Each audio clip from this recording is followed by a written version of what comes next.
Everybody wants to be that brand that stands out. So think about this as a lead marketer in an organization trying to figure out how to build marketing skills and at the same time build your brand, and all of this stuff is going on around you. There's probably only 5 or 6 of these you could really focus on and focus on doing them well if you want to succeed. This is hard. This makes our jobs hard. And this checkerboard is going to continue to fill up with choices that we all need to make as marketers. But I used to live in a push world. You know, we pushed. If you didn't buy my Liquid Cascade through the Sunday Circular or through the coupon or through the point of sale merchandising that I provided you, I went to your house and I knocked on the door and then I sold it to you that way. I pushed. It doesn't work anymore. So what do you do? So what are the principles to building a strong brand?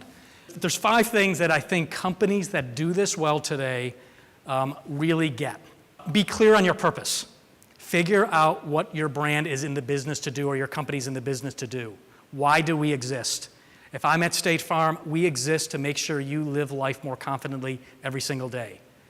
Figure out your purpose. Second, become famous for something. Stand out. Become differentiated.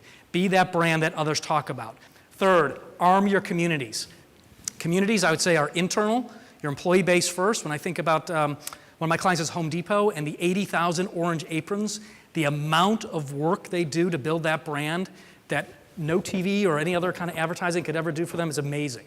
But the other communities are what I talked about earlier.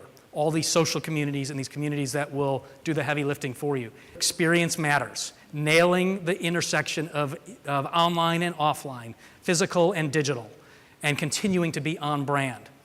And then finally, continue to drive relevance into your brand and make sure you have news that is newsworthy. One of my favorite stories, Staples, 2004.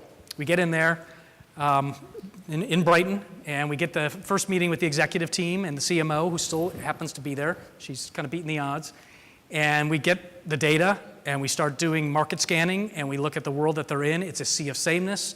They're getting their butts kicked by OfficeMax, by Office Depot, by Costco, by Amazon, by everybody. They are in 5th place and dropping fast. And we found 4 segments that we thought this brand was set up to possibly win with. They were being underserved.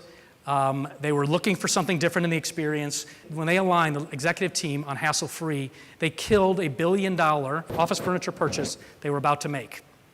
Why? Buying furniture is about as hassle-full, if that's a word, as possibly could be. So this executive team said, if we're going to live hassle-free, we're going to do things the right way. We're going to do things in an on-brand way. They said we're going to become famous for this thing called easy. They turned communities into brand ambassadors. So they went out and pilot tested this in Brighton and in Phoenix. They got it right in those 2 communities. They started getting these zealots of customers to continue to come back. They got the employees to feel proud to say that they worked at Staples. Those 2 sites, Brighton and Phoenix, then went out and did the heavy lifting of cascading the shift in Staples from what it was to what it became across the country. It was a 3 to 5 year migration for Staples, just really finished up in the last couple of years. So they turned their communities into brand ambassadors. They developed this experience that is beyond hassle-free, right? It is now, if you have an app and you need anything, in 30 seconds you can make an order from Staples and you could have it there the next day. If you walk in the store, in the old days at a Staples, you would find paper, pens, and paper clips and Staples at the back of the aisles, at an end cap all the way at the back of the store. Staples totally reversed that, flipped it around, brought all the staple items to the front and to the register, and said if you need to get in and out fast in 30 seconds or less, we'll put the things that you need the most right at the front of the store. The coolest thing Staples is doing is that the plan this year is to close stores. Why do you think they're closing stores? To compete with Amazon, and shopping is moving from physical to online, and if they're going to invest in 3 stores in a suburb, I'd rather take those investments and plow them back into the digital experience because that's where my customers are moving. They continue to stay relevant.